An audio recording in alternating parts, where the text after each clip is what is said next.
ஸ்ரீ சிவசங்கரா தேவனே, ஸ்ரீ சிவசங்கரா தேவனே. Shankaram Sivashankaram. Question from Govindan sir.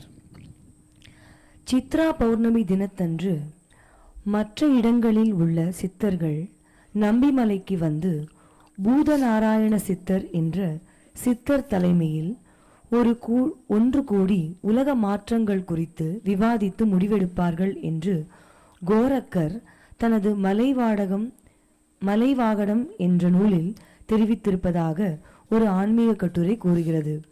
இது சரிதானா? நம்பிமலையில் தங்களுக்கு நெடுங்காலம் தவமியற்றிய அனுபவம் இருப்பதால் இந்த நிகழ்வு பற்றிய அனுபவம் ஏதாவது இருந்தால் எங்களுடன் பகிர்ந்து கொள்ளுமாறு. Not only at that place.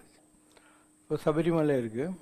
சபரிமலையில் மாளிகைப்புறத்தம்மன் கோயிலுக்கு பேக் சைடில் ஒரு ஹால் மாதிரி இருக்கும். ஸோ அங்கே அந்த மாதிரி தேர் ஆர் சம் பிளேசஸ். கல்யாண தீர்த்தம் இருக்குது, அங்கே பௌர்ணமிக்கு வந்துட்டு மீட் பண்ணுவாங்க. So it's a periodical by turns. It's not that at one place only they meet. மொத்தம் 247 சித்தர்கள் இருப்பாங்க. அதில் ஒரு மேனேஜிங் கமிட்டி மாதிரி இருக்கிறவங்க 18 பேர். So such places where all the siddhas have their periodical meetings to plan for the next steps for the world. அதெல்லாம் இந்த மலைவாகடம்ன்ற புக்கு நம்மக்கிட்ட கூட இருக்குது லைப்ரரியில். அது வந்து என்னென்னா காட்டில் எந்தெந்த இடத்துல எந்தெந்த சித்தர் இருக்கார், என்னென்ன அதிசயமெல்லாம் இருக்குது அப்படிங்கிறதெல்லாம் டிஸ்கிரிப்ஷனாக இருக்கும். பட் இன்றைக்கி அந்த காட்டுக்குள்ளே போய் காத தூரம் இந்த இடத்துல இந்த மாதிரி இருக்கும், அந்த இடத்துல அந்த மாதிரி இருக்கும் அப்படின்னு எல்லாம் டிஸ்கிரிப்ஷன் பார்த்துக்கிட்டு போகிற அளவுக்கு ஆளுங்களில் ஒன்று. அப்படியே போனாலும் பயம் இருக்கும்.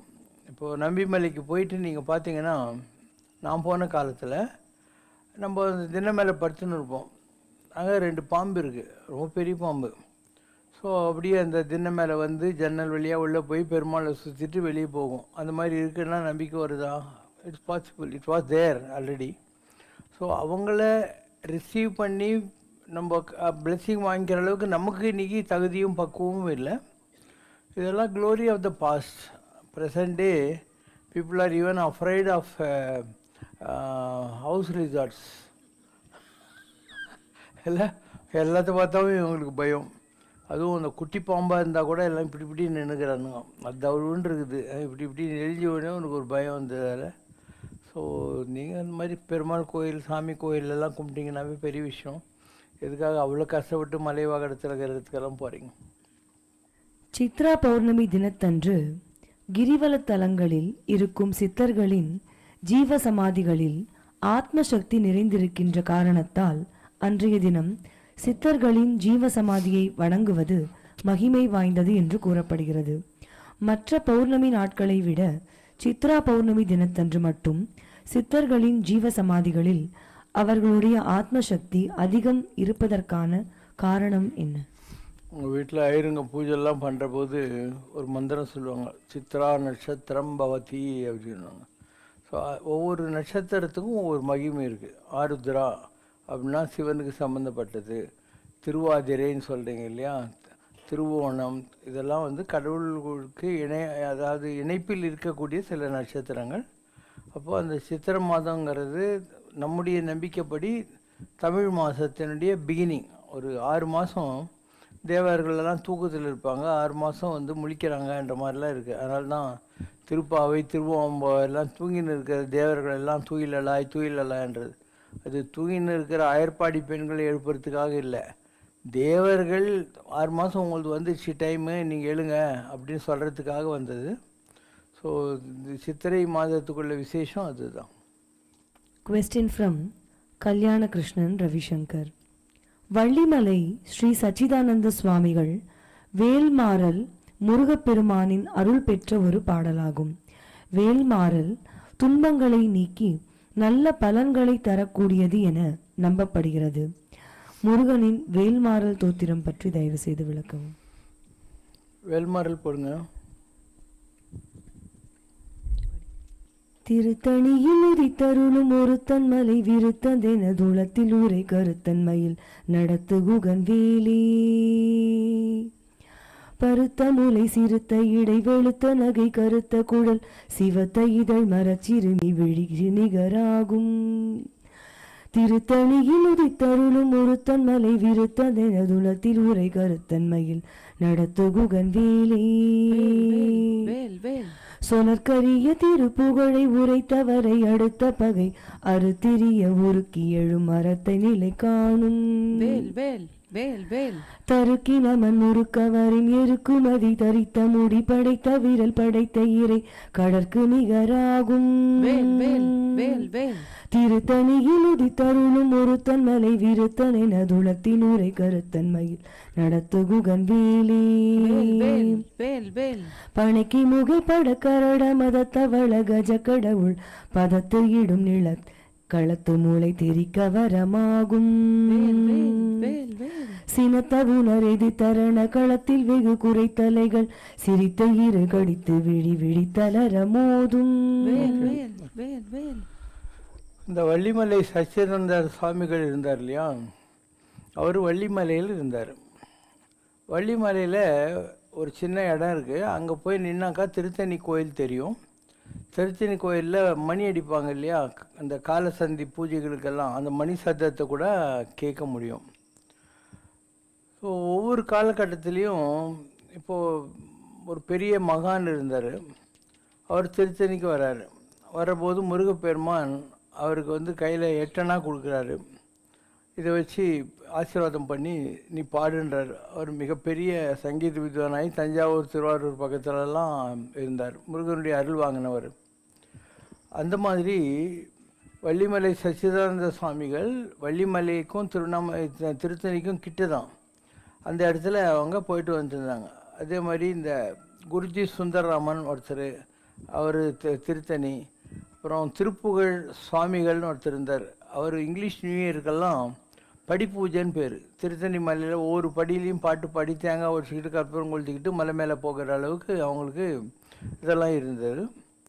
ஸோ திருத்தணி ஒரு காலத்தில் உம்பர் பரவும் திருத்தணிகை மலைமேல் இருப்பார்க்கு தும்பக்குடலை எடுக்காமல் அவளை வைத்து வளர்ப்பதற்கே அல்லும் பகலும் அலைகின்றேன் சிவகனியை சேர கருதுகிறேன்வாங்க. தேவர்கள்லாம் கும்பிடுற திருத்தணி மலை மேலே இருக்கிற முருகனுக்கு நான் காவடி எடுத்துன்னு போகிறத விட்டுவிட்டு இந்த சோத்துக்காக அலைஞ்சிட்ருக்கேன். எப்போ பாரு, அவளை வைத்திய வளர்ப்பதற்கு அல்லும் பகலும் ராத்திரி பகலெல்லாம் அலைஞ்சிட்ருக்கேன். முருகப்பெருமான் யார்? சிவனுடைய ஞான பழம், சிவகனியை சேர கருதுகிறேன். அந்த முருகனை பிடிக்கணும் அப்படிங்கிறது எனக்கு தோணலையே அப்படிங்கிற மாதிரி. பாம்பன் சுவாமிகள் பிறப்பன் வலசேன்னு ராமநாதபுரம் பக்கத்தில் ஒரு ஊரில் பிறந்தார். வள்ளிமலை சுவாமிகள் இருக்கார் இல்லையா, அவர் திருச்செங்கோடுன்ற இடத்துல பிறந்தார். அந்த அர்த்தநாரி கோயிலில் அதை நம்பி பிறந்ததுனால அவர் பேர் அர்த்தநாரி. அவர் மைசூர் ராஜாவுடைய அரண்மனையில் சமையல்காரனாக இருந்தார். அவருக்கு தீராத வயிற்று வலி வருது. அப்போ யாரோ சொல்கிறாங்க, நீ பழனிக்கு போனேன்னா நல்லா வேணும். அவர் பழனிக்கு வந்து அந்த பிரசாதத்தை சாப்பிட்ட உடனே இந்த வயிற்றில் இந்த அல்சரிக் ஃபீலிங்கெல்லாம் அவருக்கு நல்லா போகுது. அதனால் ஒய்ஃபுக்கு லெட்டர் எழுதுகிறார், இது முருகன் கொடுத்த பிச்சை இந்த உடம்பு, இனிமேல் குடும்பம்லாம் வேணாம் அப்படின்னு பழனியில் செட்டில் ஆகிடுறாரு. அவங்க டெய்லி அந்த காலத்தில் தேவதாசிகள்னு இருப்பாங்க, கடவுளுக்கே தாலி கட்டிக்கின்னு கடவுளை கணவனாக வச்சுட்டு சாமி முன்னால் எப்படி வேதம் சொல்கிற ஐயருங்க இருப்பாங்க, மற்றெல்லாம் வச்சுக்கிறவங்க இருப்பாங்க, அது மாதிரி நடனம் ஆடுறவங்களும் இருந்தாங்க அந்த காலத்தில். தேவதாசிகள்னு அவங்களுக்கு பேர். அந்த பாட்டு இவருக்கு தமிழ் தெரியாது, ஒரு தமிழ்நாட்டில் பிறந்தால் கூட மைசூரில் இருந்தாலும் கன்னடம் தெரியும். அப்போ அந்த திருப்புகளை இவர் கன்னடத்தில் எழுதி வச்சுன்னு படிக்கிறாரு. அப்போ யாரோ வந்து அவருக்கு ஒரு தம்பரா கொடுக்குறாங்க, டொண்டாங். இப்போ இன்னும் யாரோ பிடி பேலன் கம்பெனியில் பிரிண்ட் ஆன திருப்புகள் கொட்டை எழுத்தில் இருக்கும், அதை கொண்டு போய் கொடுக்குறாங்க. அதை பாடிக்கிட்டு அவர் அந்த ஊரில் இருந்துக்கிட்டு இருக்கார் பழனியில். இப்போ அவருக்கு யாரோ சொல்கிறாங்க, இந்த மாதிரி நீ ஒரு குருவை தேடிக்கோன்ட்டு. அவர் நேராக திருவண்ணாமலைக்கு வர்றாரு. திருவண்ணாமலைக்கு வர்றபோது மேலே ரமண மகரிஷி இல்லையா, அவர் சொல்கிறாரு, நான் உன் குரு கிடையாதுரா, கீழே போ, ஒருத்தன் எரும மாட்டை கட்டின்னு இருப்பான், அவன் தான் உன் குருன்னு. அது யார்? சேஷாதிரி சுவாமிகள். இவர் கீழே இறங்கி வராரு, எரும மாட்டை கட்டிக்கிட்டு, அவர் பரமாத்வைத்தி, எரும மாட்டை கட்டிக்கிட்டு குளத்தில் கிடக்கிறவர். அவருக்கு யாருன்னா நல்ல துணி கொடுத்தா அங்கே இருக்கிற தோட்டி கொடுத்துருவார், சுடுகாடு தோட்டிக்கு. அவருக்கு நல்ல சாப்பாடு வந்தால் தோட்டி கொடுத்துட்டு அவனுடைய கம்பம் கூழ் வாங்கி குடிப்பார். அந்த மாதிரி ஒரு ஹையஸ்ட் லெவலுக்கு போனவர். இவர் அங்கே வர்ற போது, திருப்புகதாண்டா மகா மந்திரம், உனக்கு எதுக்கடா வேறு மந்திரம் அப்படின்னாரு. அப்புறம் சொல்கிறாரு, நீ வள்ளிமலைக்கு போய் அங்கே இரு, நான் வருவேன் அப்படின்ட்டு. அதுக்கப்புறம் பழனியில் இருந்தால் திருவண்ணாமலையில் வந்து இவருடைய ஐடியா படி, சேஷாதிரி சாமி ஐடியா படி வள்ளிமலைக்கு போயிடுறாரு. வள்ளிமலை எங்கே இருக்குது? காட்பாடிக்கும் இதுக்கு நடுவில் இருக்குது. ஒரு சின்ன மலை, நல்லாவே இருக்கும். ஒரு கீழே குளம் இருக்கும், கீழே ஒரு முருகர் கோயில் இருக்கும், படியேறி போகணும். அங்கே ஒரு குகைக்குள்ளே முருகர் இருப்பார், ஒரு சைடில் வள்ளி இருப்பாங்க. அங்கேருந்து மலை மேலே போனீங்கன்னா 4 கால் நட்டு அது நடுவில் ஒரு சிவலிங்கம் இருக்கும். நல்ல விசேஷமான இடம். இவர் வள்ளிமலைக்கு போகிறாரு. அங்கே அவருக்கு பலவிதமான அனுபவங்கள் கிடைக்குது. ஒரு நாள் இவர் வெத்தலை போட்டி இல்லையா, அது காணாமல் போகுது. இவர் ஒரு குறை பொண்ணு வரா, அவளை துரத்திட்டு ஓடுறாரு. அப்போ அவள் ஒரு சீட்டு எழுதி வைக்கிறா, ஏன்னா உனக்கு அன்பு பொங்கி வராதா அப்படின்ட்டு. அப்போ உன் பேர் என்னன்ற போது பொங்கி அப்படிங்கிறா. பொங்கல் வச்சு கும்பிட்றதுனால அவள் பேர் பொங்கின்னு வச்சுக்கோயேன். அப்படி வள்ளி கூட இவருக்குன்னு இருக்கு. அப்போ வள்ளி வந்து விரகர நோக்கியம்னு ஒரு பாட்டை கற்றுக் கொடுத்து திருப்புகழில் இருக்குது. இந்த பாட்டை நீ பாடினா உனக்கு மோட்சம் கிடைக்கும் அப்படின்னு சொன்னாங்க. 4 வரி பாடுங்க. விரகர நோக்கியும் உருகியும் வாழ்த்தியும் விழிப்புணல் தேக்கிட அன்பு மேன்மேல் மிகவும் இராப்பகல் பிரிது பராகர விரைவு கோரா புனையும் குமரா. 8 வரி இந்த பாட்டு. அங்கே கல்வெட்டு கூட இருக்கும். இந்த பாட்டை பாடினீங்கன்னா உங்களுக்கு மோட்சத்துக்கு தகுதிகள் வரும் அப்படிங்கிற மாதிரி. அவர் என்னடா இன்னும் சாமி வரலையா, அவர் இறந்து போயிட்டாருன்னு பேப்பரில் நியூஸ் வருது. யார்? சேஷாதிரி சாமிகள். அப்போது வருத்தமாக இருக்கிற போது திருவண்ணாமலையில் அந்த தோட்டி இல்லையா, சுடுகாட்டுக்காரன், அவன் வரான். இந்த மாதிரி நான் சாமிக்கு ரொம்ப வேண்டியவன், நான் வரப்போகிறேன் வள்ளிமலைக்குன்னு சொன்னார், அதுக்கு தான் வந்துக்கிறேன். இவருக்கு ஏதோ ஒரு நம்பிக்கை ஏதோ இருக்குது அப்படின்னு. அன்றைக்கி மத்தியானம் படையல் போடுறாங்க. படையல் போட்ட போது ஒரு தங்க கீரிப்புள்ள ஓடி வந்து அந்த படையலை சாப்பிடுது. அப்போ அந்த தோட்டி கத்துறான், அதோ சேஷாதிரி வந்துட்டார். ஏன்னா அவர் பேரே தங்க கை சேஷாதிரின்றார். Jupiter is gold, Shukra is silver, அதனால் தங்க கீரி. அப்போ அவருக்கு அந்த தரிசனம்லாம் கிடைக்குது. அதுக்கப்புறம் அங்கேருந்து கிளம்பி தம்புச்செட்டி ஸ்ட்ரீட்டுக்கு வராரு. அங்கே ஒரு வீட்டில் வாடகைக்கு இருப்பார். கந்தசாமி கோயிலுக்கு டெய்லி போவார்.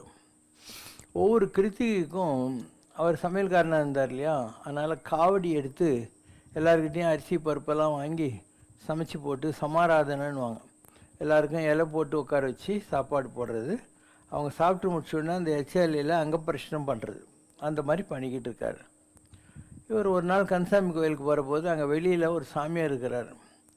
அந்த சாமியார் சொல்கிறார், நாளைக்கு கிருத்திகை எல்லாத்தையும் வாரி கட்டிக்க போகிறான் பாருன்னு. இவர் நாளைக்கு ஏதோ அதிசயம் நடக்க போகுதுன்னு நினைக்கிறாரு. மறுநாள் கிருத்திக்கு எல்லாம் போட்டு எல்லோரும் ரெடியாக இருக்காங்க. உடம்பெல்லாம் குஷ்டரோகம் வந்த ஒரு லெப்பர் அவன் வந்து நிற்கிறான். அவனை உள்ளே விட்டால் இவங்கெல்லாம் சாப்பிட மாட்டாங்க. என்ன பண்ணுறது? புழக்கடை கதவு திறந்து அவனை பூஜை ரூம்குள்ளே கொண்டு போய் உட்கார வச்சு அங்கே வாழை இலை போட்டு அவனுக்கு தனியாக பரிமாறுறாரு. எல்லோரும் சாப்பிட்டு போனவுடனே எல்லார் இலையிலையும் இவர் அங்கப்பிரஷன் பண்ணுவார்ல, அந்த மாதிரி பூஜை ரூமில் இருக்கிற சீவு ரத்தமெல்லாம் வழிந்து இருக்கக்கூடிய அந்த குஷ்டரோகி சாப்பிட்ட இலையிலையும் ஒரு அங்கப்பிரஷன் பண்ணுறாரு. அப்போது ஒரு ஜோதி தரிசனம் மாதிரி இவருக்கு கிடைக்கிது. இது அவர் வாழ்க்கையில் நிகழ்ந்த ஒரு அனுபவம். அதுக்கப்புறம் அவர் தமிழ்ச்செத்தியில் சமாதானம் பண்ணி இப்படி சுற்றிக்கிட்டு இருந்தார். அந்த ஏரியாவில் தான் இருந்தார் மேக்ஸிமம். இங்கே மயிலாப்பூர் சைடில் ஒரு பெரிய ஆள், பிருத்திவி இன்சூரன்ஸ் கம்பெனின்னு இருந்துச்சு. அவர் இன்சூரன்ஸ் கம்பெனியெல்லாம் அந்த காலத்தில் ப்ரைவேட்டு, இப்போ தான் national insurance, new India insurance அந்த மாதிரி வந்துச்சு. அந்த காலத்தில் எல்லாம் கவர்மெண்ட். அவர் வந்து ஐயங்கார் அண்டு கடவுள் நம்பிக்கைலாம் இல்லை. But he had interest in collecting antiques. இந்த பழைய காலத்து சிலைங்க அந்த மாதிரிலாம் இருக்கும் இல்லையா, அதெல்லாம் கலெக்ட் பண்ணி ஷோகேஸில் வைப்பார். அப்போ அவர் வீட்டுக்கு இவர் போகிறார். போனால் ஷோகேஸில் ஒரு சிலை இருக்குது. இவர் அந்த சிலையை பார்த்து வைஷ்ணவி ரொம்ப அழகாக இருக்காளே அப்படின்றார். இப்போ தமிழ்நாட்டில் யாருக்கும் வைஷ்ணவி பற்றி அதிகம் தெரியாது. ஜம்மு காஷ்மீரில் இல்லையா, அங்கே வைஷ்ணவி கோயில் இருக்குது. தமிழ்நாட்டில் யாருக்கும் தெரியாது. அப்படியே இருந்தாலையும் இப்படியெல்லாம் இருக்குன்றது பெரிய அளவுக்கு மைண்டில் வரல ஜனங்களுக்கு. இப்போ இவர் சொல்கிறாரு, எனக்காக உங்கள் வீட்டில் ஒரு மகிழ மரம் இருக்குது, அது கீழே இந்த வைஷ்ணவி சிலையை வச்சுட்டு வெள்ளிக்கிழமை ஒரு கிளாஸ் பால் வைக்க முடியுமான்னு. எனக்கு நம்பிக்கை இல்லை, உங்களுக்காக வைக்கிறேன்னா. இவர் என்ன பண்ணுறாரு, ஒரு கிருத்திகை அன்னைக்கு ஒரு குறத்தி அவளை கூப்பிட்டு வந்து அவளுக்கு புது புடவெல்லாம் கொடுத்து அங்கே வச்சுருக்கிற பால் அவளுக்கு நைவேத்தியம் மாதிரி கொடுத்துட்டு அவள் போயிடுறான்.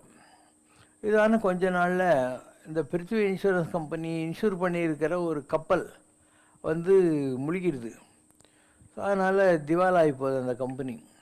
ஒரு ஏர் கிராஷில் இவருடைய மனைவி மகன் 2 பேரும் இறந்து போயிடுறாங்க. இவர் பைத்தியம் முடிச்ச மாதிரி ஆயிடுறார். ஒரு பக்கம் பிஸ்னஸ் ஃபெயிலியர், ஒரு பக்கம் குடும்பமும் போச்சு. இப்போ தீபாவளிக்கு முன்ன நாள் இந்த மகிழ மரத்தடியில் வச்சு இந்த வைஷ்ணவி தூக்கி தலைமையில் வச்சுன்னுட்டு மயிலாப்பூர்லேருந்து அப்படியே பைத்தியம் பிடிச்ச மாதிரி நேராக ஆவடியில் திருமுல்லை வாயில் இருக்குது இல்லையா, டியூப் ப்ராடக்ட்ஸ் ஆஃப் இந்தியாலாம் இருக்குது, ஆல் இண்டியா ரேடியோ இருக்குது, அங்கே அவருக்கு ஒரு மாந்தோப்பு இருந்துச்சு. ஸோ அந்த மாந்தோப்பில் கொண்டு போய் அந்த அம்மாவை வச்சுட்டு அதுக்கப்புறம் அங்கேயே கோயிலெல்லாம் கட்டுறார். வைஷ்ணவின்ட்டு ஒரு ஃபார்மில் இருக்கிற அம்பாளுக்கு ஒரு கோயில் கட்டுறாரு. அது மாதிரி அந்த கோயில் ஓரளவு சிம்பிளாக இருந்தாலும் நல்லாயிருக்கும். மாந்தோப்புக்குள்ளே அது இருக்குது. பாட்டுருக்கா? திருமுல்லை வாயிலிலே மாந்தோப்பில் அமர்ந்தவளே திருவல்லி மூலிகையே தேவாதி வைஷ்ணவியே அருள்வள்ளி மாமணியே ஆவலுடன் வேண்டுகிறேன் வரும் தொல்லை மாய்த்திடவே வேகமுடன் வாரும் அம்மா அல்லிமா கலைமகளே ஆனை முகன் காந்தம். திருமலை வாயில இருக்கு. நல்ல ஒரு பெரிய தோப்பு மாதிரி இருக்கும், மாந்தோப்பு. அதில் ஒரு கோயில் இருக்குது. அங்கே இருக்கிற போது வள்ளிமலை சுவாமிகள் இருக்கார் இல்லையா, அவருக்கும் டச் இருந்தது 2 பேருக்கும். இப்போ இன்றைக்கும் நீங்கள் வள்ளிமலை அந்த கோயிலுக்கு போனீங்கன்னாக்கா வள்ளிமலை சாமி யூஸ் பண்ண தம்புரா, அவருடைய செருப்பு அதெல்லாம் அங்கே ஒரு ஷோகேஸில் வச்சுருப்பாங்க அந்த இடத்துல. அதுக்கப்புறம் அவர் இறந்துட்டார், வள்ளிமலை சுவாமிகள் இறந்துட்டார். இவர் தான் இங்கேருந்து அவரை கொண்டு போய் வள்ளிமலையில் ஒரு குகை இருக்குது, அதில் அவரை அடக்கம் பண்ணி இன்றைக்கும் அந்த சமாதி அங்கே இருக்குது. அதை ஒட்டி ஒரு இடத்துல 3 மரம், வேப்ப மரம் அதெல்லாம் நட்டு வச்சுருக்காங்க. அங்கேருந்து மேலே போனால் தான் இந்த மண்டபம் வரும். ஒரு தடவை நான் அங்கே போகும்போது வள்ளிமலைக்கு அவங்க சொன்னாங்க, இந்த ஏரியாவில் மழையே பெய்யல, 44 டிகிரி வேலூரில் டெம்பரேச்சர், மழையே பெய்யலைன்னாங்க. அப்போது கீழே கோயிலில் கும்பிட்டுட்டு மேலே போகிற வழியில் ஒரு கலங்கன குட்டை கற்பூர பேக்கெட்டு இருக்கிற பிளாஸ்டிக் பேப்பர் இல்லை, அதில் கொஞ்சம் தண்ணி பிடிச்சிக்க சொன்னேன். நேராக அந்த 4 கால் மண்டபம் இருக்கு இல்லையா, அங்கே போய் அந்த சிவலிங்கத்துக்கு அந்த பிளாஸ்டிக் பேப்பரில் இருக்கிற தண்ணி அபிஷேகம் பண்ணி கோயிலில் கொடுத்த விபூதியும் அந்த பூவையும் சாமிக்கு போட்டுட்டு நான் முதல்ல ஒரு எக்ஸ்டசிக் லெவலில் டான்ஸ் ஆடின இடம் அதுதான். நீங்கள் பார்த்தீங்கன்னா தெரியும், பெருமாள் கோயில் வாசலில் நிறைய முந்திரிகளெல்லாம் இருக்கும். இங்கே இருக்குதுன்னு நினைக்கிறேன், ஃபுட் கோர்ட் கிட்டே. அது அங்கே வந்தது தான். அது ரொம்ப பெரிய அனுபவம் அது. அந்த காலம் முடிச்சுட்டு கீழே வந்து காட்பாடி போகிறதுக்கு எங்கூட 29 பேர் இருந்தாங்க. பஸ் ஏறணும். அப்படியே இடி இடிச்சு பனிக்கட்டி மழை பெஞ்சு பஸ்ஸோட அந்த கண்ணாடி வரைக்கும் தண்ணியில் முழுகி போச்சு. மழையே இல்லைன்னு சொன்னாங்க. அந்த சிவனுக்கு அபிஷேகம் பண்ணி கீழே வந்து பஸ் ஏறின உடனே இடி இடித்து மழை பெஞ்சு அந்த அளவுக்கு இதாகி போச்சு. இது ஒரு உதாரணம். அதுக்கப்புறம் நான் அடிக்கடி அங்கே போவேன், தனியாகவே போயிடுவேன், எனக்கு ஒன்றும் ப்ராப்ளமெல்லாம் இல்லை, சாப்பிடாமலாம் இருப்பேன். ஆனால் அங்கே ஒரு ஆள் கிராமத்துக்காரன் ஒருத்தன், பஞ்சநாதம்னு பேர். அவன் யாருன்னே எனக்கு தெரியாது. அவன் வந்து என்ன பண்ணுவான், அங்கே இருக்கிற கிணத்துல தண்ணி சேர்ந்து என் தலைமையில் கொட்டி குளிப்பாட்டுவான். அதுக்கப்புறம் அங்கே இருக்கிற கீரை மாதிரி அதாவது இலெல்லாம் இல்லை, அதெல்லாம் வந்து அலைஞ்சி ஒரு கஞ்சி மாதிரி வச்சு எனக்கு குடிக்கிறதுக்கு கொடுப்பான். சாயந்தரம் ஆனோடனே அவன் ஊருக்கு போயிடுவான். அங்கே நான் திண்ணை மேலே படுத்துக்கிட்டு தவம் பண்ணுற போது ஒரு புலி வந்து பக்கத்தில் உட்காந்து இருக்கும். நம்ம லேசாக கண்ணை திறந்து பார்த்தோன்னே ஸ்லோ மோஷனில் போய் அந்த குகை வாசலில் உட்காந்துக்கும். இப்படி பலவிதமான அனுபவங்கள் எனக்கே கிடச்சிருக்குது வள்ளிமலையில். அது ஒரு வெரி டிஃப்ரெண்ட் பிளேஸ். அதனால் இப்போது ஜனங்கள்லாம் அதிகம் போகிறது இல்லை, ஏன்னா கொஞ்சம் தண்ணி கஷ்டம். அங்கே நீ ஏன் தண்ணி எடுத்துகிட்டு போனால் தான் உண்டு. ஒரே ஒரு இடம் சூரியன் காணா சுனைன்னு இருக்குது, அங்கே மாத்திரம் தண்ணி இருக்கும், மற்றபடி தண்ணி கஷ்டம் அந்த ஏரியாவில். ஏன்னா வேலூரெல்லாம் எப்பயுமே ஹை டெம்பரேச்சர் இருக்கிறதுனால தண்ணிக்கு வசதிகள் கம்மி. நிறைய தடவை போயிருக்கேன் நான், பல அனுபவங்கள் எனக்கே கிடச்சிருக்குது. ஸோ அவருடைய சமாதி அங்கே இருக்குது. அவருக்கு பின்னால் வந்தவர் யார், இந்த பிருத்திவி இன்சூரன்ஸ் கம்பெனி சாது பார்த்தசாரதின்னு பேர். அவர்கிட்ட ஒருத்தர் போனார், அவர் பேர் சாதுராம். அவர் முருகனை பற்றி பாட்டெல்லாம் பாடிக்கிட்டு அந்த இடத்துல இருந்தார். ஸோ இன்றைக்கும் இதெல்லாம் ஒரு கண்டினியூஸில் வரக்கூடிய விஷயங்கள். இப்போ எமை தடுத்து அடிமை கொண்டு அப்படின்வாங்க. அந்த ஆள் ஒரு ஐயங்காரு கடவுளையே நம்பாது இருந்தவன், அவன் வீட்டில் இந்த வைஷ்ணவி சிலையை இவர் கொண்டாந்து இங்கே வைக்கிறதுக்கு ஒரு காலம் நிர்ணயிச்சு கோயில் வந்து, இதெல்லாம் ஒரு அதிசயங்கள் இல்லையா. இவர் வந்து அவருக்கு கொண்டு போய் அங்கே சமாதியெல்லாம் கட்டி, இப்படி பல அனுபவங்கள் வரும். ஒன்றுத்துக்கு ஒன்று லிங்க் வந்துக்கிட்டே இருக்கும். இப்போ அங்கே யாரும் இல்லை, பெரிய அளவுக்கு யாருமே இல்லை. ஏதோ சிம்பிளாக கொஞ்சம் பேர் இருக்காங்க, பூஜைலாம் பண்ணுவாங்க. மெயின் ரோட்லேயே இருக்குது, நீங்கள் கூட போய் பார்க்கலாம். மெயின் ரோட்டில் டியூப் ப்ராடக்ட்ஸ் ஆஃப் இந்தியாவுக்கு ரைட் சைடில் இருக்குது. So it's a very different place. இது வந்து அந்த அர்த்தநாரியா திருச்செங்கோட்டிலிருந்து பலவிதமான அனுபவங்களை வள்ளி இடத்தில் பெற்று சில திருப்புகள் எல்லாம் பரவறதுக்கெல்லாம் காரணமாக இருந்த ஒரு கருத்தார் அவர். இதே மாதிரி இன்னொருத்தர் இருந்தார். அவர் யார்? பாம்பன் சுவாமிகள். பாம்பன் சுவாமிங்கிறவர் பிறப்பன் வலசை அப்படிங்கிறவர் ராமநாதபுரத்துக்கிட்ட இருந்தவர். அவர் ஒரு நாள் கிணத்துக்குள்ளே போய் உக்காந்துக்கிறாரு. உட்காந்து டெய்லி ஒரு தடவை பக்கெட்டில் எனக்கு கொஞ்சம் சாதம் வச்சு கீழே அனுப்புங்க, எனக்கு பசிச்சா எடுத்துக்குவேன், இல்லைன்னா நீங்கள் பக்கெட்டை மேலே இழுத்துக்கோங்கன்ட்டார். ஸோ தண்ணிக்குள்ளேயே உட்காந்துருந்தால் அவருக்கு முருகனுடைய தரிசனம். அவர் முருகனுக்கு சொல்கிறார், எனக்கு வந்து நீ நக்கீரன் அருணகிரிநாதர் இவங்க 2 பேரோட வந்து தரிசனம் கொடுன்றாரு. அதே மாதிரி முருகன் அவருக்கு அந்த 2 மகான்களோட சேர்ந்து தரிசனம் கொடுக்குறாரு. அவரும் அதே மாதிரி தான். பாம்பன் சுவாமிகள் வராரு, மெட்ராஸ்க்கு வராரு. இன்றைக்கி நீங்கள் திருவான்மியூரில் பார்த்தீங்கன்னா பாம்பன் சுவாமிகள் கட்டின ஒரு முருகன் கோயில் இருக்கும். இந்த இடத்துல மெயின் இந்த கட்டிங் திரும்புது இல்லையா, பெசன் நகருக்கு, அந்த இடத்துல இருக்குது அந்த கோயில். நல்ல இடம். அவரும் மெட்ராஸில் வந்து ரொம்ப நாள் அலைஞ்சிக்கிட்டு இருந்தார். அவருக்கு எலும்பு முறிஞ்சு போகுது. டாக்டருங்கெல்லாம் ரொம்ப நாளாக ஆகுன்றாங்க. அவர் மெட்ராஸில் ஜென்ரல் ஹாஸ்பிட்டலில் படிச்சுன்னு இருக்கார். அப்போது சின்ன பையனாட்டம் மயில் மேலே முருகர் வந்து அவருக்கு இந்த ஒரு வேலை முட்டு கொடுக்க. மறுநாள் டாக்டருங்க எக்ஸ்ரே எடுத்து பார்த்தா அவர் கை கீழாயிடுச்சு, ஒரு வேல் கூட இருக்குது. இன்றைக்கும் அந்த படம் ஜென்ரல் ஹாஸ்பிட்டலில் அவர் இருந்த வார்டில் மாட்டி வச்சுருக்காங்க. முருகன் வந்து அவர் ஹீலிங் பண்ணார் அப்படிங்கிற மாதிரி.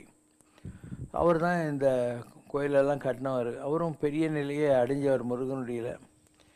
முருகனை நம்பினவங்களுக்கு நிறைய அனுபவங்கள் கிடச்சிருக்கு. ஒவ்வொருத்தருக்கும் ஒரு விதமான அனுபவம் கிடச்சிருக்கு. லாஸ்ட் டேஸில் அவர் திருவான்மியூரில் வந்து இருந்தார். அண்டு அவருடைய மெயின் இது வந்து பெரிய எழுத்தாளர். அவர் வந்து தகராலய ரகசியம்னு ஒரு புக் எழுதியிருக்காரு. பரிபூர்ணானந்த போதம்னு ஒன்று எழுதியிருக்காரு. அந்த புக்கெல்லாம் ஒன்றும் புரியாது நம்மளுக்கு, ஏன்னா அந்த காலத்து தமிழ் இல்லையா, மணிப்பிரபாளம்னுவாங்க, சான்ஸ்கிரிட் தமிழெல்லாம் கலந்த ஒரு தமிழில் இருக்கும். அதனால் அவர் எழுதிய புக்குங்கெல்லாம் அவ்வளோ ஃபேமஸ் ஆகலை. ஆனால் அவர் எழுதினார் பரிபூர்ணானந்த போதம். நமோ நமகவும் ஷட்கிரீட பதயே நமோ நமக. ரொம்ப சிம்பிளாக இருக்கும். நீங்கள் கூட அங்கே கல்வெட்டில் இருக்குது, சின்ன புக்கில் விற்பாங்க கடையில், அதை வாங்கி நீங்கள் பண்ணலாம். சிம்பிளாக இருக்கும். அப்போது தேவராயன், பாலன் தேவராயன் ஒருத்தன் கந்த சஷ்டி கவசம் எழுதியிருக்கான்ல, சசியை நோக்க சரணோபனார் அந்த மாதிரி.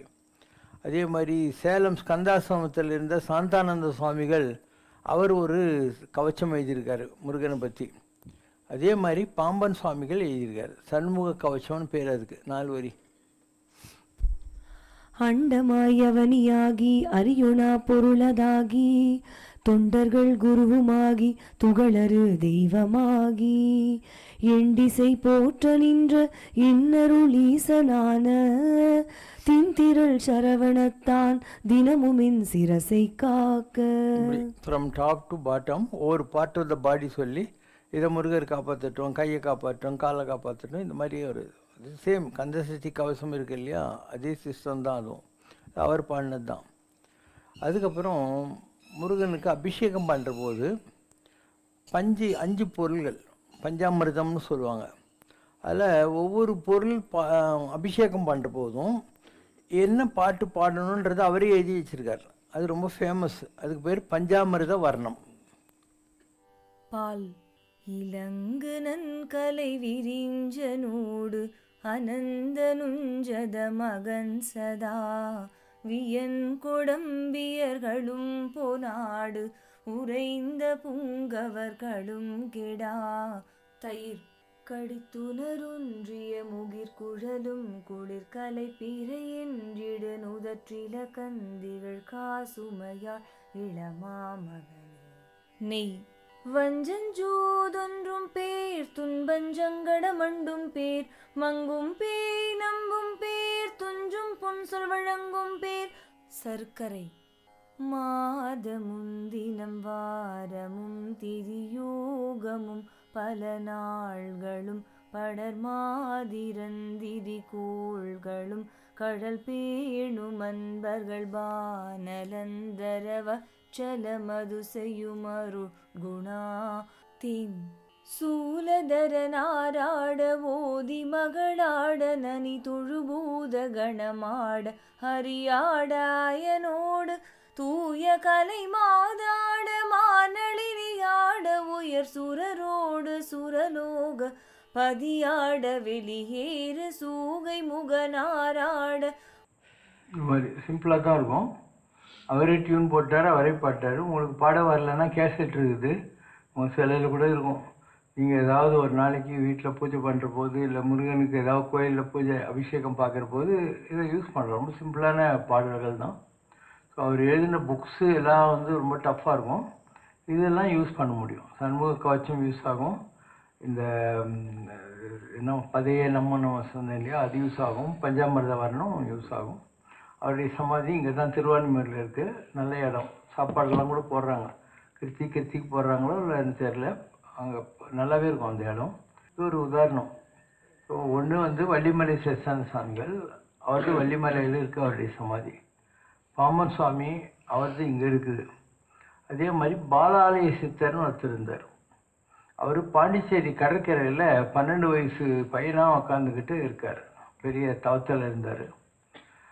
அப்போ வள்ளியின் தேவியானி வந்து அந்த வள்ளி இன்னைக்கு இது இருக்கு இல்லையா, மயிலமலை குகை, மயிலம் கோயில் இருக்கு இல்லையா, திண்டிவனம் போகிற பக்கத்தில் மயிலம்னு இருக்குது. ஸோ அந்த இடத்துல அவர் கூடயே இருந்து அவருக்கு சமைச்சு போட்டுன்னு இருக்காங்க. அவர் முருகனுடைய தரிசனம் கிடைக்கிது. முருகன் சொல்கிறாரு, நீ வந்து இதுக்கு முன்னால் சங்குகர்ண தேவதைங்கிற பேரில் இருந்த, அப்போ சிவனை ரொம்ப மதிக்கிறதுனால பெருமாளை திட்டினேன். அதனால் உன்னை வந்து சிவன் வந்து நீ இந்த மாதிரி பண்ணக்கூடாது, இன்னொரு கடவுளை தூஷணம் பண்ணக்கூடாதுன்னு சொல்லிட்டாரு. அதனால் நீ இப்போது பத்ரிநாராயணன் கோயிலுக்கு க்ஷேத்ரா பாலகனாக இருக்க. பத்ரிநாராயணன் இப்படி இருக்காருன்னா, இந்த சைடில் சங்குகர்ணான்னு ஒரு தேவதை இருக்கும். அது வந்து சிவன் வந்து இவருக்கு நீ போய் பெருமாளுக்கு கைங்கரியம் பண்ணுன்னு துரத்தி விட்ட இடம், அதுதான் சங்கன். அவர் தான் இவர், யார், பாலாலய சித்தர். இங்கே வந்து தவம் செஞ்சுருக்காரு. முருகர் வராரு. அதுக்கப்புறம் முருகன் சொல்கிறாரு, முருகருக்கு பெரிய சிலை இருக்கும் அந்த இடத்துல, எனக்கு ரைட் சைடில் ஒரு சிவலிங்கத்தை பிரதிஷ்டை பண்ணு. நீ எப்போ வந்து உன்னுடைய இந்த ஆத்மாவை ஒடுக்கணும்னு நினைக்கிறியோ, அப்போது அந்த பாலாலய சித்தருடைய ஆத்மா இருக்கு இல்லையா, அது அந்த சிவலிங்கம், அது காசி விஸ்வநாதர்னு பேர் வச்சுருக்காங்க, அதில் ஒடுக்கிக்கோ அப்படின்னாரு. அது ஒரு சைவ மடமாக இருந்துச்சு. அந்த மடத்தில் நிறைய புக்ஸ் எல்லாம் பப்ளிஷ் பண்ணுறது, ஒரு தமிழ் பாடசாலை, இந்த இதெல்லாம் கற்றுக் கொடுக்குறாங்க இல்லையா, அந்த மாதிரி இன்றைக்கி இருக்குது. பாலாலய சித்தருடைய ஆதீனம் அது, அந்த இடத்துல அவர் இருக்கு. முருகனை நம்பினவங்க எல்லாருக்கும் சிதம்பர தேசிகர்னு ஒருத்தர். அவர் திருப்பூரூர் கோயில் இருக்கு இல்லையா, அது எதிரில் ஒரு படிக்கட்டு ஏறி போனால் ஒரு சின்ன மலை மயில இருக்கு இல்லையா, அங்கே அவருடைய இது இருக்குது. அவர் ஏதோ ஒரு ஊரில் இருந்து இங்கே வந்தார். பூமிக்கு அடியில் கிடந்தது. இன்றைக்கி நீங்கள் பார்க்குற திருப்பூரூர் முருகனுடைய சிலை இருக்கு இல்லையா, not the one which is later. Kandasamy கோயிலில் இருக்கிற மாதிரியே ஒரு விக்கிரகம் இருக்கும். அது இல்லை நான் சொல்கிறது, ஒரு சுயம்பு பூமிக்கு அடியில் இருந்தது. அதை எடுத்து அவர் பிரதிஷ்டை பண்ணார். இங்கே திருப்பூரில் இருந்தார். அவரும் நல்லா நிறைய பாட்டு எழுதியிருக்கார். எது பழி செய்தாலும் ஏழையேன் பால் இறங்கி தீது பிழை புரியாத தெய்வமே திருப்பூரூர் முருகனே அப்படின்னார். நான் எவ்வளோ தப்பெல்லாம் பண்ணுறேன், இருந்தாலும் நீ என்னை பனிஷ் பண்ண மாட்டேன்ற முருகா, ரொம்ப தேங்க்ஸு அப்படின்னு அர்த்தம். ஸோ அவருடைய சமாதி அதுக்கு நேராக இருக்குது. இப்படி நிறைய இடங்களில் முருகனையே எல்லாமாக ஏற்றுக்கொண்டவர்களுடைய இந்த வழிபாட்டு தலங்கள் இருக்கின்றன. நீங்கள் முருகனை கும்பிட்றதும் ஒன்று தான், அவங்கள கும்பிட்றதும் ஒன்று. நான் வேறு எனாது இருக்கும், நீ வேறு எனாது இருக்கும், பவதீதம் அருள்வாயே தான் ஆன்மீகம். முருகன் நான் வேறு இல்லை, நீ வேறு இல்லைன்னு. அப்போ முருகனை யார் நம்பினார்களோ அவங்கள எல்லாருமே கடவுள் குளோரிஃபை பண்ணியிருக்காரு. ஜனங்களுக்கு இதிலெல்லாம் இன்ட்ரெஸ்ட் இல்லை. இதெல்லாம் எந்த காலத்தில் படிக்கிறாங்க ஜனங்க, நீயே சொல்லு. அவங்க கஷ்டப்பட்டு பாட்டெல்லாம் பாட்டு போனாங்க. அருளை வாங்கி தான் பாடியிருக்காங்க. ஆனால் அதை என்னன்னு கூட தெரிஞ்சுக்கிறதுக்கு இந்த கலிகாலத்தில் ஆளுங்க இல்லை. பாபாஜி, குரு தத்தாத்திரேயர் பற்றி விளக்கம். தத்தாத்திரேயருங்கிறது மும்மூர்த்தியினுடைய சொரூபமானவர். பிரம்மா, விஷ்ணு, சங்கரன் 3 பேரையும் சேர்த்து உருவாக்கணும். அப்போது அத்ரி மகரிஷின்னு ஒருத்தர் இருந்தார். அவருடைய மனைவி இருந்தாங்க, சதி அனுசூயான்னு பேர். இவங்க 2 பேரும் தவம் செய்து கொண்டிருந்தாங்க. அப்போ இந்த அனுசூயா வந்து எங்களை விட மட்டமான பொம்பளை தான், நாங்கள் தான் பெரிய புல்ட்டி அப்படின்னு பார்வதி, மகாலட்சுமி, சரஸ்வதி 3 பேரும் அவங்க ஹஸ்பண்ட் கிட்ட சேலஞ்ச் பண்ணாங்க. சேலஞ்ச் பண்ணிவிட்டு இந்த அனுசூயா கிட்ட தங்களுடைய கணவரை போய், நீ வந்து நேக்கடாக எங்களுக்கு வந்து பிச்சை கொடுக்கணும், அதாவது துணியெல்லாம் இல்லாமல் சத்திய நிசாயத்தை போட்டு போய் கிதி பிச்சா அப்படின்னு. இவங்க 3 பேரும் யார், சிவன், விஷ்ணு, சங்கர் 3 பேரும் அந்த அம்மாக்கிட்ட போய் நேக்கடாக வந்து எங்களுக்கு கொடுக்கணுன்றாங்க. அவள் என்ன பண்ணுறா, இந்த 3 பேரையும் 3 குழந்தையாக மாற்றிடுறான். சில்ட்ரன். அதுக்கு என்ன, துணியெல்லாம் இல்லாமல் வந்துட்டு அவங்களுக்கு சாப்பாடுலாம் கொடுக்குறோம். ஹஸ்பண்டுங்களை காணாமல் இந்த லட்சுமி, இதெல்லாம் கதை தான், எங்கே நினச்சின்னு எனக்கு என்ன தெரியும். காணாமல் அவங்க 3 பேரும் வந்து இந்த மாதிரிகிட்ட கெஞ்சுறாங்க, எங்கள் ஹஸ்பண்டை விட்டுட்டு நாங்கள் பண்ணது தப்பு தான் அப்படின்னு சொல்லிட்டு. இதெல்லாம் நடந்த இடம்னு இவங்க சொல்கிறது எங்கன்னாக்கா, பத்தமடைன்னு ஒரு இடம் இருக்கு இல்லையா, திருநெல்வேலி இந்த ஒரு ஊர்காலாம் பண்ணுற ஒரு ஊர் இருக்குது, சேரன்மாதேவி பக்கத்தில், கல்லக்குச்சி, அப்பளம் எல்லாம் பண்ணுவாங்க. அங்கேருந்து கிட்ட தான் நான் போய்க்கிறேன். அங்கே ஒரு பெரிய சிவன் கோயில் இருக்குது, அதுதான் அத்திரி மகரிஷி, சதி அனுசூயா இருந்த இடம். உனக்கு அது அவங்க எப்படி இருப்பாங்கன்னு தெரிஞ்சுக்கணுன்னா சேலம் ஸ்கந்தாசிரமத்தில் போனேன்னா இவர் அத்திரி மகரிஷி சதி அனுசூயாவுக்கு சிலை வச்சுருக்காரு. யார், சாந்தான சாமிகளும் வச்சுருக்காரு சேலத்தில். அந்த இடத்துல இந்த நிகழ்ச்சி நடந்ததை சொல்லுவாங்க. அவங்க வந்து கெஞ்சுறாங்க, இந்த மாதிரி என்ன பண்ணுறா, அந்த 3 குழந்தைங்க இல்லையா, அது 3ஐயும் ஒன்றா பண்ணோடனே 3 தலை வந்துடுது அவங்களுக்கு, பிரம்மா, விஷ்ணு, சங்கரன்றவனே. அது ஒரு புது பேர் வச்சு தத்தாத்திரேயர்னு சொல்கிறாங்க அவருக்கு. தத்தாத்திரேயர்ன்றவர் யார், பாடி கான்சியஸ்னஸே இல்லாத ஒரு உயர்ந்த மகான். அவருக்கு பரபிரம்ம நிலை. அவங்கெல்லாம் அவதூதர்கள் பேர் அந்த காலத்தில். ஸோ அந்த பரம்பரையில் வந்தவங்க நிறைய பேர் இருக்காங்க. இன்றைக்கி குஜராத்தில் ஒரு இடம் இருக்குது, மவுண்ட் அபுவில் இன்னொன்று. அந்த மலை மேலே ஒரு 10-12ஆயிரம் படி ஏறி நீங்கள் போனால் அங்கே தத்தாத்திரேயருடைய சிலை கோயிலெல்லாம் இருக்குது. குஜராத்தில் இருக்காது, இந்த சிங்கமெல்லாம் இருக்கிற ஒரு கிர்னார் இல்லையா, சரணாலயம், அந்த இடத்துல இருக்குது தத்தாத்திரேயருடைய இது. அண்டு நான் சொன்ன மாதிரி சேலம் ஸ்கந்தாசிரமத்தில் அவருடைய ஒரு சிலை வச்சுருக்காங்க. அந்த காலத்தில் இது ஒரு ஒரு பழக்கம், அதாவது துணி இல்லாமல் இருக்கிறதுன்றதுன்னா, அந்த ஜெயின முனிவர்கள் இருக்காங்க இல்லையா, அவங்கள திகம்பரர்னு பேர். அவங்க துணி இல்லாமல் தான் இருப்பாங்க. இன்றைக்கி கூட நிறைய ஜெயின் முனிவர்கள் துணி இல்லாமல் இருப்பாங்க. ஸோ அது கான்ட்ரவர்சியெல்லாம் வருதுன்னு சொல்லிட்டு இப்போ அவங்க ஜாஸ்தி வெளியே வர்றதில்லை. அவங்களுக்கு அங்கங்கே போகிற ரோட்லலாம் வந்து சின்ன சின்ன ஆசிரமம் ஜெயின் கட்டி விட்ருக்காங்க. அவங்க அங்கேயே தங்கிக்கிட்டு பூஜை பண்ணிக்கிட்டு அந்த மாதிரிலாம் இருக்காங்க. அதனால தான் ஜெயின மரம் வளராமல் போகிறதுக்கு அது ஒரு காரணம்.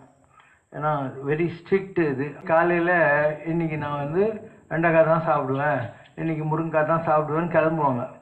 5 வீட்டுக்கு போவாங்க. அந்த 5 வீட்டில் வெண்டைக்காவும் முருங்கைக்காய் வரலைனாக்கா அன்றைக்கி பட்னி. இப்படி அவங்களே வருத்திக்கக்கூடிய இடம். மற்றவங்கெல்லாம் நல்ல குளிர் பிரதேசம் அந்த மாதிரி இடங்களில் உட்காந்து பூஜை பண்ணுவாங்க. இந்த ஜெயின முனிவர்கள் என்ன பண்ணுவாங்கன்னா, இருக்கிறதுலேயே ரொம்ப ட்ரையான இடம், தண்ணி இல்லாத இடம், அந்த மாதிரி ராஜஸ்தான், பாலைவனம் இந்த மாதிரி இடங்களில் தான் போய் தவம் பண்ணுவாங்க. அண்டு தீர்த்தங்கரர்கள் பேர் அவங்களுக்கு. இவங்கெல்லாம் கைலாஸ் மானசரோவர் இருக்கு இல்லையா, அதுக்கு ஒட்டி ஒரு இடம் இருக்குது. இவங்க அந்த 24 தீர்த்தங்கரரும் அங்கே போய் தங்களுடைய உடம்பை விட்டுட்டு இருக்காங்க, கைலாஸ் கிட்ட விட்டுட்டு இருக்காங்கன்னு பேர். ஸோ பெரிய நிலை தான் அது. ஒரு ஹை லெவலுக்கு போனவங்க அது வளராமல் போனதுக்கும் இதுதான் காரணம். இந்த மாதிரி ஒவ்வொரு சிஸ்டத்துலேயும் தவம் செய்கிறவர்கள் இருப்பாங்க. ஸோ தத்தாத்திரேயருடைய பீடம் அங்கே இருக்குது, கிருஷ்ணார்கிட்ட இருக்குது. சில பேர் போகிறாங்க. நம்ம சாந்தானந்த சாமி இருக்கார் இல்லையா, புவனேஸ்வரி பீடம், அவர் கூட அங்கே போயிருக்காரு. போயிட்டு நடக்கவே முடியாமல் அவர் கஷ்டப்படுற போது தத்தாத்திரேயரே அவருக்கு வந்து ஒரு ஃபார்மில் வந்து தரிசனம் கொடுத்து இந்த இடத்துல பாருன்னு சொல்லி கூட்டின்னு போய் அவர் தரிசனம் கொடுத்தாரு. அதனால தான் அவர் தத்தாத்திரேயருக்கு இங்கே வந்து கோயில் சிலையெல்லாம் வச்சு கட்டியிருக்காரு. ஸோ தத்தாத்திரேயர் 3 முகத்தோடையும் அத்திரி மகரிஷி சதுரன் கீழே நிற்கிற மாதிரியும் இருக்கும். நீங்கள் சேலம் ஸ்கந்தாசிரமம் போய் பாருங்கள், நல்ல இடம். சேலம் போகிறதுக்கு முன்னால் உடையார்பட்டின்னு ஒரு இடம் இருக்குது. அங்கேருந்து லெஃப்டில் ஒரு 2 கிலோமீட்டர் போகணும். பஸ்ஸு கூட போகுது, இல்லை நடந்து போகலாம், ஒன்றும் கஷ்டம்லாம் இல்லை. அங்கே போன உடனே துர்கை 18 கையோடு நிற்கிறா. நம்ம கோயிலில் இருக்கு இல்லையா, அதே மாதிரி தான் இருக்கும். 18 கை துர்கை. அவருக்கு நேர் எதிரில் முருகர் இருப்பார். முருகரே செவ்வா. அதனால் செவ்வாயை தவிர மீதி 8 கிரகம் முருகரை சுற்றி வச்சுருப்பார். ஒருத்தர் பார்த்த மாதிரி இருக்கும். அங்கேருந்து நீங்கள் வெளியே வந்தீங்கன்னாக்கா பஞ்சமுக கணபதி, அவர்கிட்ட அப்பர் சுந்தரர், மாணிக்க வாசகர், திருஞான சம்பந்தர், அகஸ்தியர் இவங்க சிலை இருக்கும். அதுக்கடுத்து அத்திரி மகரிஷிக்கிட்ட இந்த சிலை இருக்கும், தத்தாத்திரேயர்கிட்ட. இந்த பக்கம் வந்தீங்கன்னா பஞ்சமுக ஆஞ்சநேயர், அவர்கிட்ட நாரதரும் ராகவேந்தரும் இருப்பாங்க. ஏன்னா நாரதர் ஆஞ்சநேயர்லாம் அந்த சொருபம். அந்த 3 சிலை இருக்கும். அதுக்கப்புறம் காலபைரவருக்கு ஒரு சிலை வச்சுருக்காரு. ஒரு பெரிய மண்டபம் இருக்கும். அதில் ஸ்ரீசக்கர பூஜை பண்ணுற போது எந்த தேவதையெல்லாம் நீங்கள் சொல்கிறீங்களோ அத்தனை தேவதைகளையும் பெயிண்டிங்கில் வரைஞ்சி வச்சுருப்பாங்க. ஒரு யாகசாலை மாதிரி வச்சுருப்பார். மற்றபடி பெரிய அளவுக்கு அங்கே தான தர்மம் அதெல்லாம் பண்ண மாட்டாங்க. அண்டு போய் நீங்கள் தங்கணுன்னா கூட நீங்கள் சேலத்தில் தங்கிடுங்க, இங்கே தங்க வேணான்னு தான் சொல்லுவாங்க. ஏன்னா கேட்டால் தனி காசு எங்க அப்படின்னுவாங்க. அவர் எப்படி இதை கட்டினாருன்னா, அவருடைய குரு வந்து புதுக்கோட்டை ஜட்ஜி சாமிகள் பேர். ஜட்ஜி சாமி யார்? பாடி கான்ஷியஸ்னஸ் இல்லை. அவர் ரோட்டில் துணி இல்லாமல் நடந்து போகிற போது புதுக்கோட்டை ராஜா பார்க்குறான். என்ன என்னை கும்பிடாமல் போகிறான்ட்டு. அவர் அப்படி தாங்கன்னு அவன் கையை வெட்டிட்டு வா பார்க்கலான்ட்டாங்க. அவர் கை வெட்டினது கூட தெரியாமல் அவர் படி போயினேங்கிறார். அப்போ ராஜா பயந்து போய் அவரை கெஞ்சி கூத்தாடுறான். ஸோ புதுக்கோட்டையில் அவங்களுக்கு ஒரு ஆசிரமம் இருக்குது, நல்ல இடம் தான் அது கூட. அதுக்கப்புறம் சேந்தமங்கலம்னு ஒரு இடம் இருக்குது. அவருடைய சிஷ்யர் தான் சேந்தமங்கலம் அவதூர் சாமி. அவருக்கு ஒரு இடம் சேந்தமங்கலத்தில் இருக்குது. அங்கேயும் இதே மாதிரி இருக்குது. இங்கே மெட்ராஸில் ஒரு கோயில் கட்டியிருக்காங்க. சேலம் ஸ்கந்தாசிரமத்தில் ஒரு கோயில் கட்டியிருக்காங்க. எல்லாமே நல்லா மெயின்டைன் பண்ணுவாங்க. அண்டு பூஜையெல்லாம் நல்லா நடக்கும். கணேசனும் ஒரு குருக்கள் இருக்கார். அவர் நம்ம திருப்பூர் முருகன் கோயிலில் இருக்கிறவருடைய பொண்ணை தான் கட்டியிருக்கார். இந்த திருப்பூர் கோயிலுடைய மாப்பிள்ளை அவர்.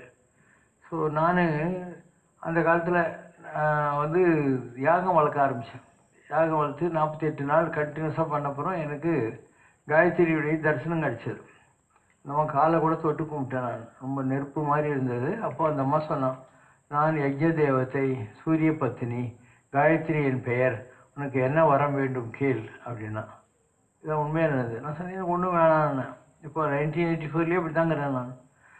சும்மா இல்லை, நான் வந்தால் ஏதோ கொடுத்தாகணுன்னா. சரி, நீ யாராவது பார்க்க வந்தாக்கா இல்லைன்னு சொல்லாமல் சாப்பாடு போடுற நிலையில் வெயின்னேன். அதனால தான் உனக்கு ஏதோ கிடைக்குது, இந்த இடத்துல பழம் கிடைக்குது, சாக்லேட் கிடைக்குது, தோசை கிடைக்குது, ஏதோ ஒன்று கிடைக்குது, மோர் கூட கொடுத்தாங்க, இல்லை பானகம் கொடுத்தாங்க. இதெல்லாம் காயத்ரி கொடுத்த வரம் தான். அதனால் இங்கே எல்லா நாளும் கொடுக்குது, ஏதோ ஒன்று வருது இல்லையா, அதெல்லாம் அந்த அம்மாவுடைய பவர். அது 48 நாள் ஆன உடனே நான் அங்கே போனேன். நான் உள்ளே நுழையிற போது, ஏன்னா இந்த காயத்ரி மந்திரத்தை உலகத்துக்கு கொடுத்தவர் யார்? விஸ்வாமித்திரர். அந்த விஸ்வாமித்திரர் தான் அந்த ஆள். சாந்தா சுவாமிகள் இருக்கார் இல்லையா, அவர் தான் விஸ்வாமித்திரர். மயிலாப்பூரில் கபாலீஸ்வரர் கோயிலுக்கு எதிரில் இருந்தார் குருஜி சுந்தரராமன் சொல்லி, அவர் வசிஷ்டர். இப்படி எல்லாரும் உலகத்தில் வர்றாங்க. அவர் தான் விஸ்வாமித்திரர். அப்போ எனக்கு காயத்ரி மந்திரம் கிடைக்குது. காயத்ரி மந்திரம் எனக்கு கிடைச்சதுனால நான் அவரை பார்க்க வேண்டியது, ஏன்னா அவர் தான் அந்த மந்திரத்துக்கு அதிபதிங்கிற மாதிரி வச்சுக்கோங்க. அதனால அவர்கிட்ட போகிற மாதிரி வந்தேன். நான் உள்ளே நுழையிற போது அவருக்கு என்ன தெரியும் அந்த பற்றி. உள்ளே நுழையிற போது அவர் சொல்கிறார், காயத்ரி மகாமந்திரமாக்கும் அப்படின்றார். அப்போ அவங்களுக்கெல்லாம் எவ்வளோ பவர் இருக்குதுன்னு உங்களுக்கு தெரியணும். மகான்கள்ங்கிறவங்க நீங்கள் நினைக்கிற மாதிரி சாதாரண ஆளுங்க இல்லை. எல்லாம் நல்லா தவம் பண்ணி தான் அந்த நிலையை அடையிறாங்க. அதை கட்டி காப்பாற்றுறதும் வேஸ்ட் பண்ணுறதும் அவங்கவுங்க தலையெழுத்து. இல்லைன்னா பேரண்ட்ஸ் தேவ பவர். அது உங்களுக்கு சந்தேகம் தேவையில்லை. குறை ஒன்றுமில்லை மறைமூர்த்தி கண்ணா, குறை ஒன்றும் இல்லை கண்ணா, குறை ஒன்றுமில்லை